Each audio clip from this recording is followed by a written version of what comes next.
유승민 전 대선 후보가 정치 기지개를 켰습니다. 문재인 대통령의 정책을 조목조목 비판을 했습니다. 뭐라고 비판했는지 내용부터 한번 살펴보시죠. 문 대통령의 복지와 인사가 박근혜 전 대통령과 똑같다. 실정을 하나하나 모아두고 있다. 취임 100일쯤 되면 할 말은 하겠다. 이렇게 얘기를 한 겁니다. 그러면서요. 솔직해지자. 복지를 하려면 누군가 세금 부담을 하지 않으면 돈이 안 나온다. 증세와 복지가 속도를 맞춰야 한다. 그렇지 않은 복지 정책은 거짓말이다. 유승민 의원 같은 경우는 박근혜 정부 때도 증세 없는 복지 허구다. 이거 했다가 배신의 정치로 낙인을 받은 적이 있죠. 문 대통령이 스스로 5대 인사 기준을 정해놓고 그 기준에 부합하지 않은 잘못된 인사를 했다. TV를 통해 멋지게 발표했지만 사과는 없었다.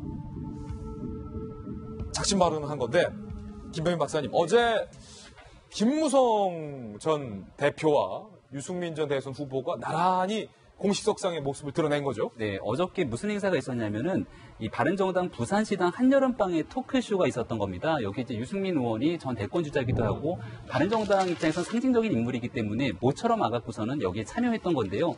거기에 김무성 의원이 와갖고서는 또 깜짝 놀란 거죠. 김무성 의원 입장에서는 영도다리에서 머리를 흩날리던 김무성 기억하실 건데 부산은 우리 동네인데 유승민이 와? 라고 생각했을 수도 있는 거고 어쨌거나 지금 바른정당 입장에서는 유승민 의원과 김무성 의원 같은 경우는 과거에 조금 약간의 불협화음이 있는 것이 아니냐라는 얘기를 했지만 지금은 함께 뭉치지 않으면 살아나갈 수가 없는 거거든요. 운명 공동체다. 그래서 바른정당 다급하기 때문에 최근에는 이해운 대표랑 그리고 지금 그 얼마 전에 있었던 남원정, 원조 소신파라는데 남경필, 원희룡, 정병국까지 소환해갖고 토크쇼를 열고 언제까지 남원정, 원조 소신파? 굉장히 여러 가지 얘기를 하고 있는 거거든요. 근데 지금 유승민 의원이 취임 100일 정도 지나면, 그러니까 말 그대로 허니문 기간이 지나면 할 말을 하겠다는 건데 계산해 보니까 취임 100일이면 이제 8월 말 정도가 되는 것 아니겠습니까? 올 여름 정도가 돼서 9월달 정도가 되고 나면 가을에 정기국회가 본격적으로 시작되고 증세 논쟁 등에 대해서 여러 가지 이제 여당과 야당이 맞붙는 일이 발생할 건데 그때는 김무성 의원도 마찬가지고 유승민 의원 과거에 이제 대통령 선거에 나섰지만 패배했던 사람들이 한동안은 자맹을 하고 있었지만 본격적인 정치 무대가 한번 불꽃이 튀는 게 이번 가을이 되지 않을까 이렇게 생각이 됩니다. 유승민 의원이 이렇게 말했어요. 취임 100일쯤 되면 지금 다 케이스를 모아두고 있다는 거예요. 네. 그러면서 예고편처럼 툭 던진 말이에요. 정치인대 발언인데 툭 던진 말이에요. 박근혜 대통령과 문재인 대통령 똑같다. 사실은 이 유승민 후보의 본격적인 작심 발언은 좀 시사하는 바가 크다고 봐요. 왜냐하면 지금 문재인 정부가 초기에 국정을 이끌어갈 때 이 바른정당이나 국민의당에 사실은 일정한 협조가 없으면 불가능하거든요. 그나마 그것 때문에 정부조직법 통과하고 추경도 통과가 됐는데 바른정당의 유승민 후보가 나름대로의 지분을 갖고 있고 사실은 거기에 이제 창업주라고 볼 수 있는데 지금 작심하고 복지가 잘못됐고 인사가 잘못됐다. 이 이야기를 한 것은 제가 볼 때 다른 여러 가지 논란에도 불구하고 두 가지만 콕 집어서 이야기한 것은 굉장히 좀 고도의 계산이 있다고 보는데 이건 누가 봐도 문재인 정부가 항변할 수 없는 잘못이거든요. 증세 없는 복지는 허구다. 이건 유승민 후보의 트레이드마크 아닙니까? 트레이드마크죠. 자기 저작권 있는 발언입니다. 그렇죠. 이건 정확히 한 거예요. 증세 안 한다고 하지 않았느냐. 근데 왜 지금 증세하느냐. 증세 없는 복지에 대한 자기의 정확한 신조를 이야기하면서 문재인 정부로 하여금 할 말을 없게 만들었고 인사기준 5대 원칙도 사실은 문재인 대통령이 할 말이 없잖아요. 어물쩍 넘어간 거거든요. 그러니까 다른 뭐 원전이니 뭐 최저임금이 복잡한 쟁점은 뒤로 하고 복지 문제하고 인사 문제만 콕 집어서 이야기한 것은 문재인 정부로서도 정말 할 말 없게 만들면서 향후에 100일이 지난 다음에는 이제 본격적인 야당으로서 길을 가겠다 이런 것이어서 정말 8월 말 9월 초가 되면 정기국회 시작되면서 국민의당의 입장 그다음에 바른정당 입장이 어떻게 될지에 따라서는 정말 여야 간의 전운이 팽팽히 지금 감돌 것 같습니다. 김원도 부장님, 유승민 전 후보가 포석을 하나 딱 정치적인 포석 하나 둔 셈인데 그 인사와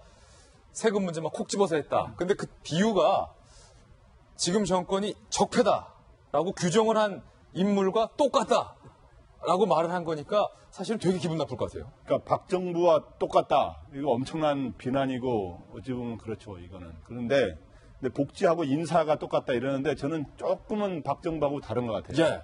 인사 문제 5대 원칙을 했다가 지키지 못한 점은 뭐 그건 비슷한 바가 마땅한데 복지는 박근혜 정부는 증세 없다라고 하는 걸 계속 임기 말까지 강조했습니다. 담배세 인상이라든가 있었습니다만은 증세 없다라고 했지만 문재인 정부는 지금 사실상 증세안을 내놓지 않았습니까? 그런 점은 조금 다른데 어쨌든 똑같지는 않지만 비슷하다. 비슷하다. 그게 더 기분 나쁘지 않을까요? 그런데 유승민 의원의 발언에서 제가 느끼는 똑같지 거는 않지만 비슷하다. 저기서 발언에서 느끼는 앞으로 중요한 건 뭐냐면 예. 그동안 유승민 의원이 지금 어디 갔지 하면서 할 정도로 말을 별로 안 해왔거든요. 근데 이제 일성을 던졌는데 과연 지금 현재 바른정당이 소위 여권이 주도하는 신3당 또는 4당의 공조체제로 들어가느냐, 진짜 선명한 야당의 길로 가느냐에 어느 쪽으로 할 거냐 궁금해요, 사람들이. 그러나 유승민 의원은 역시 야당의 길로 가겠다고 하는 걸 선언하는 것으로 보인다. 예. 저는 신3당 또는 4당의 공조는 그렇게 오래 갈 건 아니다. 이렇게 보입니다. 그렇군요. 신사동 그 사람 함께하고 있습니다. 이번엔 세 번째 신사동을 만나보겠습니다.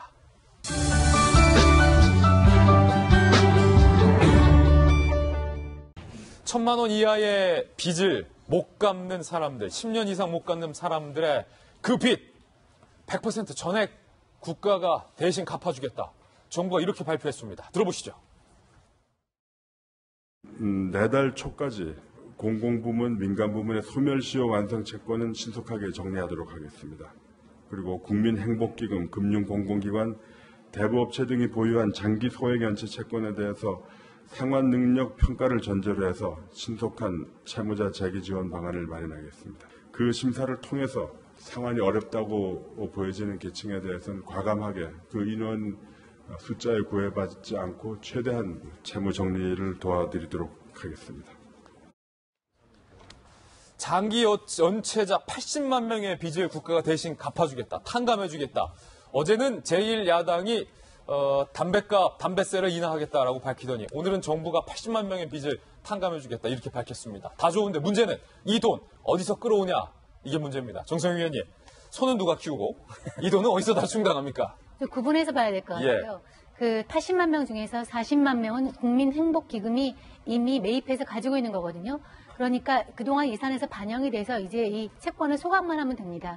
근데 어저께 이제 탕감해주겠다고 한 내용 중에는 민간 대부업체가 가지고 있는 금액도 있어요. 지금까지도 이제 빚탕감은 여러 대통령들이 역대 공약 선거 끝날 때마다 한 번씩 해줬는데 대개 그 방법이 채무 재조정 방향으로 원금 일부와 이자를 탕감해주면서 신용을 회복시키면서 일을 해서 갚아라는 방식이었는데 좀 깎아주면서 차차 어떤 경제력을 회복할 수 있도록 유도하는 방향이었다면 이번에 화끈하게 원금과 이자를 화끈하게 이제 탕감해주는 100% 전액 예, 탕감 방식입니다. 그러니까 아예 가지고 있는 채권을 소각하는 건데 문제는 아까 얘기한 대로 민간 대부업체가 가지고 있는 40만 명 그걸 어떻게 할 것이냐는 건데 그것은 지금 당장 예산이 투입되는 곳인데요. 예산이 들어간다? 예, 40만 명의 이제 지금 기준이 1,000만 원 빚을 10년 동안 못 갚은 것이니까 사실 필요성이 있습니다. 예. 10년 동안의 빚을 1,000만 원을 못 갚은 사람이면 정말 생활이 어렵거나 근로 능력이 없는 사람들이 가지고 있는 정말 악성 부채라고 봐야 되거든요. 이 부채들을 그러면 어떻게 되어 있느냐? 손바꿈으로 일어나는 거죠. 그 부채를 싸게 해서 할인해서 다른 할인업체가 갖고 대부업체가 갖고 또 그걸 할인해서 또 다른 사람들이 갖고 해서 이제 악성 부채로 가지고 있는 것인데 이것이 그래서 얼마나 지금 40만 명분이 얼마나 될지는 사실 정확하게 안 나옵니다. 그렇지만 이거를 정부가 매입해서 할 때는 이제 예산이 필요하기 때문에 결국은 또 정부 예산에서 해야 되니까 정부 부담, 국민 부담으로 돌아오게 되는 것이죠. 예, 유례없는 100% 빚 탕감. 과연 누구를 대상으로 어떻게 얼마만큼의 빚을 탕감해 주겠다는 건지 정부의 계획 한번 저희가 컴퓨터 그래픽으로 의뢰를 한번 해봤습니다. 함께 보시죠. 1,000만 원 이하의 빚을 10년 동안 못 갚은 사람들을 갚아주겠다. 40만 3천 명. 이게 민간 대부업체가 갖고 있는 연체까지 다 이제 면제를 해주겠다 이겁니다. 전체 채권 규모가 1조 9천억 원. 결국은 예산이 투입될 수밖에 없는 그런 문제인데 또 다른 걱정은 이 김우식 교수님.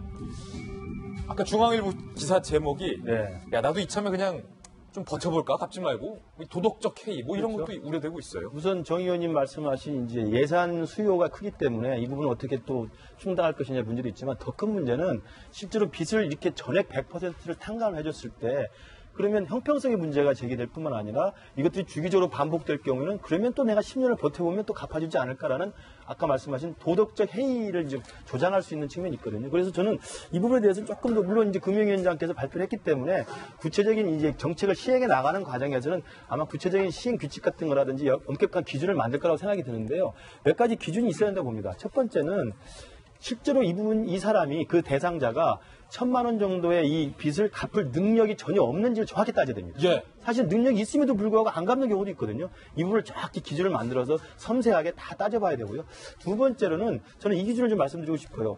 분명히 첫 번째 경우라면, 그러니까 이분이 처음으로 이 빚을 탕감해 주는 거라면 정말 이번에 빚 탕감을 통해서 다시 한번 사회 경제적 활동에 복귀할 수 있도록 하는 거지만, 제가 볼 때는 전문꾼이 있을 수 있어요. 전문꾼이 있을 수 있다. 예전에 탕감할 때 또 탕감을 받았고, 그전에도 받았고, 사실 정부가 바뀔 때마다 인수위 차원에서 빚 탕감 대책은 많이 내놨었거든요. 그렇다면 이번에 40만 명 플러스 40만 명에서 80만 명의 대상자 중에서 전에도 이 빚 탕감 전력이 있던 분은 조금 우리가 제외할 필요가 있다.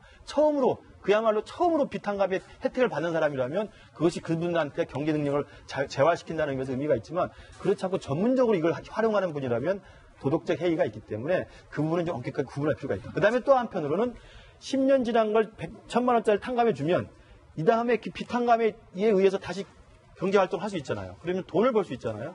돈을 벌 때도 돈을 번 일부라도 예. 정부에 대해서 일정 정도 자기가 빚을 갚는 그런 노력과 일정 정도의 그 상환 계획표 같은 것들을 좀 미리 제출하게 해서 정부로 하여금 국민들 스스로가 빚에 대해서 자기 스스로 갚을 수 있는 의지를 유지시키는 것도 필요할 것 같아요. 김만덕 전 부장님 오늘 모셨는데 1조 9천억 든다. 뭐 정부 설명대로 하면 이렇게 추산이 지금 되고 있는데 그만큼 다 국가의 예산. 이건 곧 세금인데 안 그래도 지금 세금 올리겠다라는 분위기가 여기저기서 감지되고 있는데 반대로 어제 제1야당에서는 담배세를 내리겠다.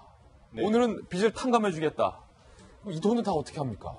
네, 그렇죠. 그러니까 이제 서로 지금 내가 보기에 이 여당이 추진하는 거랑 야당이 추진하는 거랑 뭔가 논리적 모순들이 좀 있고 상당히 논란거리가 좀 될 것 같아요, 보니까. 그래서 일단 현재 정부가 추진하는 지금 여러 가지가 있습니다만은 이 지금 현재 빚 탕감해 주는 거 이거는 현재 방금 1조 이상의 돈이 들어가잖아요. 근데 지금 현재 100대 국정과제에 들어가는 예산이 178조인가로 나왔어요.